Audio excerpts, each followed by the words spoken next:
Bonjour et bienvenue dans ce deuxième épisode de notre série sur la création de visages en 3D avec Blender. Aujourd'hui, nous allons entrer concrètement dans la modélisation, en commençant par la silhouette générale du visage. Pour cette étape, nous allons utiliser une sphère comme base de travail, ce qui nous permettra de commencer à définir les volumes principaux du crâne, du menton et de la mâchoire de manière organique. L'objectif de cette vidéo n'est pas encore de créer un visage détaillé, mais plutôt de poser les fondations sur lesquelles nous construirons la suite. C'est une étape essentielle qui permet d'avoir une structure cohérente et proportionnée. Nous utiliserons également le mirror modifié, afin de ne travailler que sur une moitié du visage. Cela nous fera gagner du temps tout en assurant la symétrie du modèle. Installez-vous confortablement, ouvrez Blender, et suivez chaque étape avec attention. La création d'un visage commence ici. Lorsque vous ouvrez Blender, une scène par défaut apparaît avec un cube. Nous n'allons pas l'utiliser, donc commencez par le sélectionner, puis appuyez sur la touche X de votre clavier. Cliquez ensuite sur Supprimer pour le faire disparaître. J'ai choisi d'utiliser une sphère UV comme point de départ, car elle permet de mieux représenter la forme arrondie du crâne dès le début. Contrairement à un cube, qui demande beaucoup de travail pour obtenir une base organique, la sphère offre déjà des courbes naturelles, ce qui facilite la construction de la silhouette du visage. Avant de commencer à modifier la forme de la sphère, je passe en mode sculpture. Ce mode est spécialement conçu pour travailler de manière plus organique, en modelant directement la forme comme si c'était de l'argile. Vous pouvez voir qu'il y a une barre d'outils sur le côté gauche de l'écran. Si elle n'apparaît pas, il suffit d'appuyer sur la touche T de votre clavier pour l'afficher ou la masquer. Ici, je vais l'agrandir une première fois en cliquant glissant sur le bord, ce qui permet d'afficher les icônes des outils. Et je l'agrandis une deuxième fois, pour que les noms des outils apparaissent à côté des icônes. Cela permet de mieux lire les informations, surtout si vous débutez et que vous ne connaissez pas encore tous les symboles.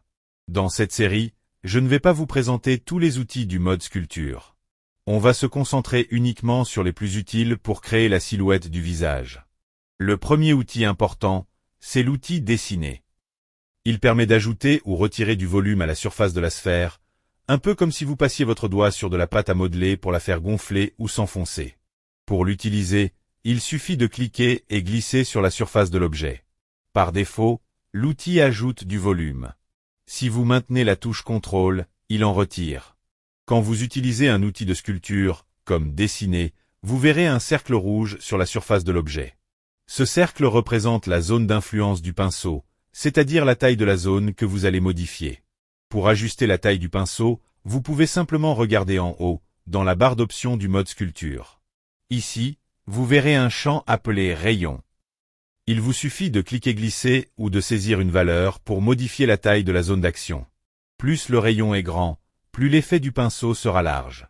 Plus il est petit, plus vous pourrez travailler de manière précise. Et si vous préférez aller plus vite, sachez qu'il existe aussi un raccourci clavier. Vous pouvez maintenir la touche Magie et faire un clic droit plus glisser horizontalement pour ajuster la taille du pinceau directement dans la vue 3D.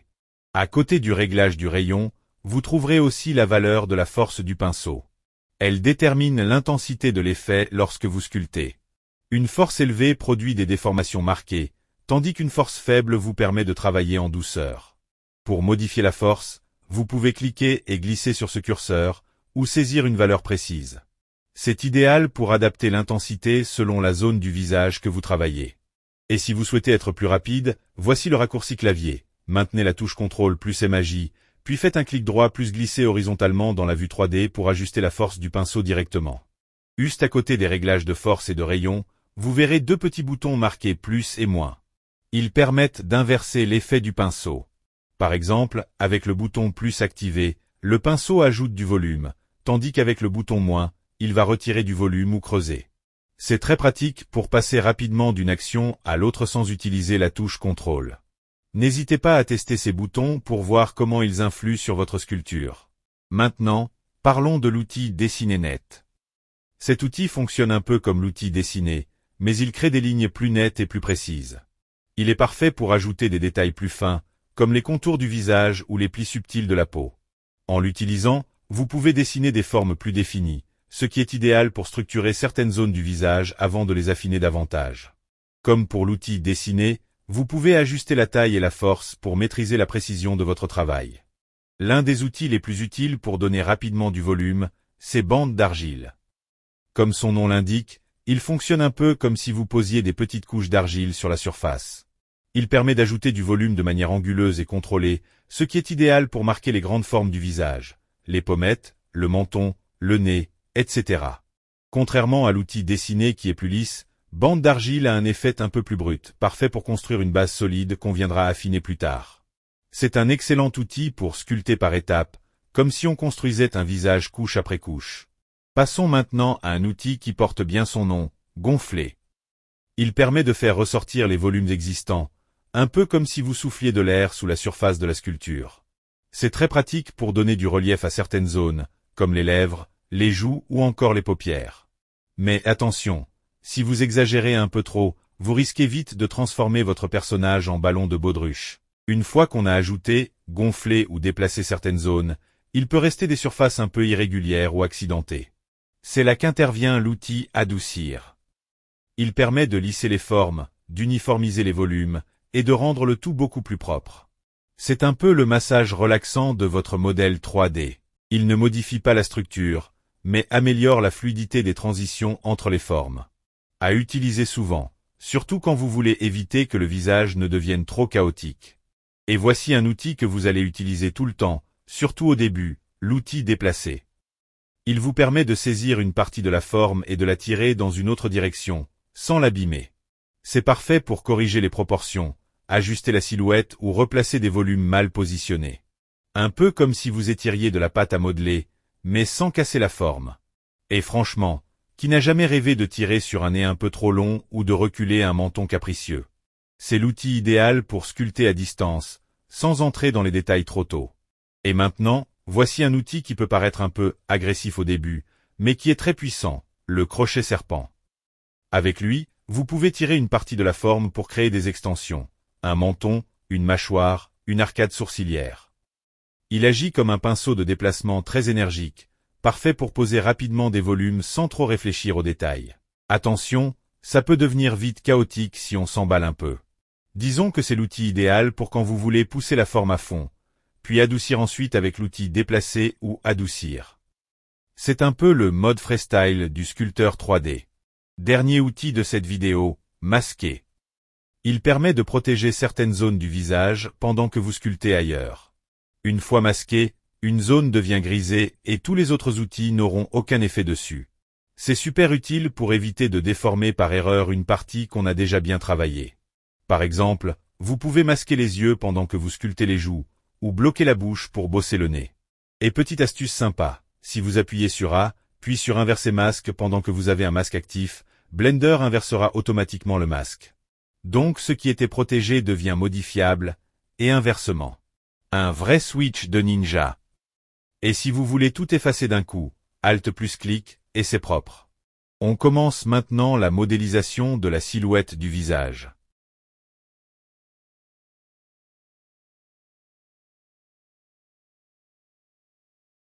Je suis déjà passé en mode sculpture, et j'ai directement pris l'outil déplacer, parce que mon premier objectif, c'est de donner une forme plus plate à la sphère, pour qu'elle commence à ressembler à une tête vue de face. Une fois ce premier ajustement fait, j'active la symétrie sur l'axe X. Ça me permet de sculpter les deux côtés du visage en même temps, ce qui est bien plus rapide et surtout bien plus précis pour garder un visage équilibré. Enfin, je clique sur le gizmo en haut à droite pour me mettre en vue de face. C'est important d'avoir une bonne orientation dès le début pour bien poser les volumes de base. L'objectif ici, c'est pas encore le réalisme, mais juste poser une structure de départ qui évoque déjà une tête humaine. Maintenant que j'ai une base un peu plus aplatie, je vais commencer à marquer l'emplacement des yeux. Je garde l'outil déplacé, mais cette fois je réduis le rayon du pinceau. Ça me permet de travailler avec plus de précision, sans déplacer de trop grandes zones. Je crée une petite fente horizontale, légèrement enfoncée, à peu près au milieu de la sphère. C'est pas encore une cavité, juste un repère pour placer les yeux plus tard. Cette étape est importante, car elle m'aide à visualiser l'axe des yeux et à commencer à structurer le visage sans entrer dans les détails. On travaille toujours en bloc, en sculptant de manière globale. Maintenant que j'ai marqué l'emplacement des yeux, je vais étirer la partie inférieure de la sphère pour commencer à former le menton. Toujours avec l'outil déplacé, je tire doucement vers le bas, en gardant la vue de face. J'essaie de donner une forme allongée, un peu plus ovale, pour sortir de l'aspect trop rond de la sphère. L'idée, c'est pas encore de définir une mâchoire nette, mais juste de suggérer une direction, haut du crâne, bas du menton. Ça nous donne une base solide pour le reste du visage. Et encore une fois, on travaille de manière symétrique, donc les deux côtés s'ajustent automatiquement.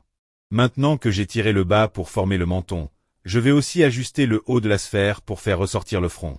Toujours avec l'outil déplacé, je viens étirer légèrement vers le haut, au centre de la sphère.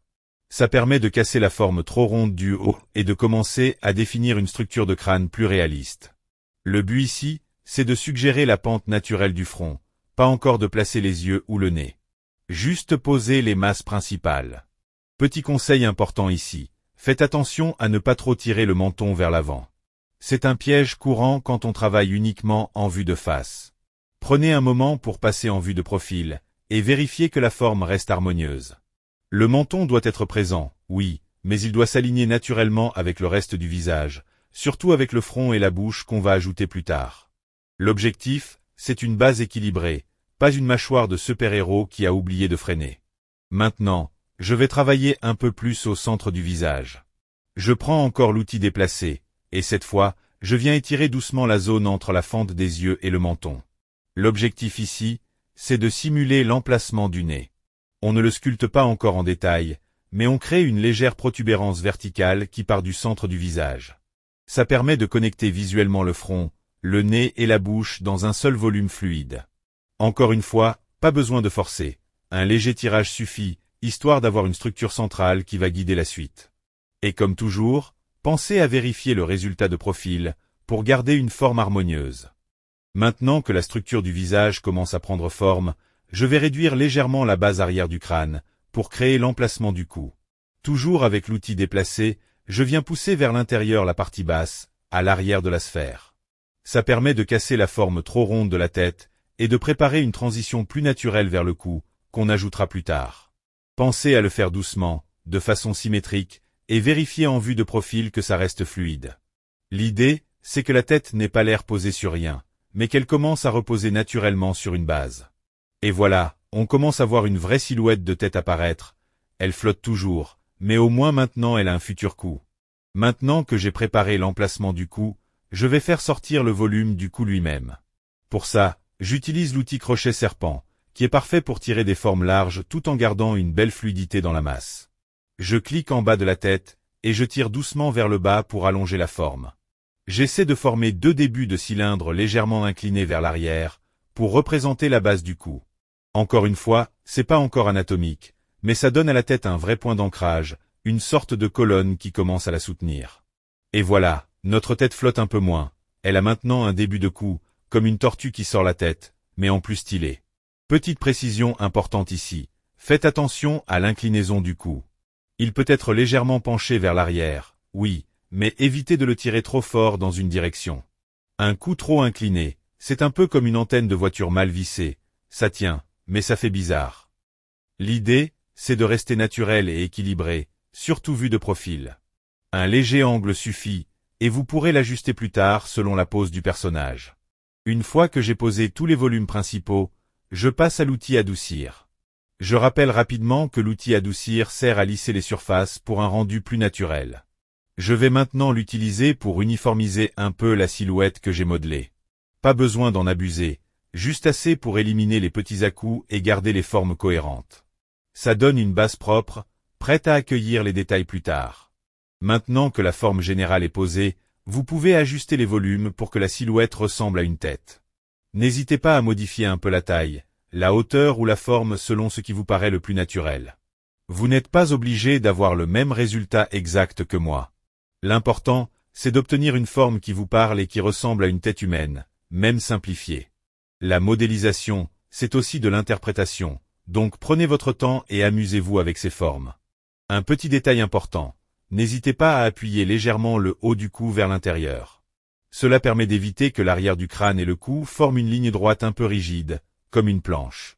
En poussant doucement vers l'intérieur, vous créez une transition plus fluide et naturelle entre la tête et le cou. Ce petit ajustement fait toute la différence pour que la silhouette paraisse plus organique et réaliste. Voilà, vous avez maintenant une silhouette de visage 3D bien posée, prête à être détaillée dans les prochaines étapes. On a travaillé les volumes principaux, la forme générale, et créé une base solide. N'oubliez pas que la modélisation est un processus progressif. Ne cherchez pas la perfection tout de suite, mais plutôt à bien comprendre chaque étape. Dans la prochaine vidéo, on va commencer à ajouter les détails du visage, comme les yeux, le nez et la bouche, pour donner vie à votre modèle. Si vous avez aimé cette vidéo, n'hésitez pas à laisser un like, à vous abonner pour ne rien manquer, et à poser vos questions en commentaire. Merci d'avoir regardé, et à très vite pour la suite de la création.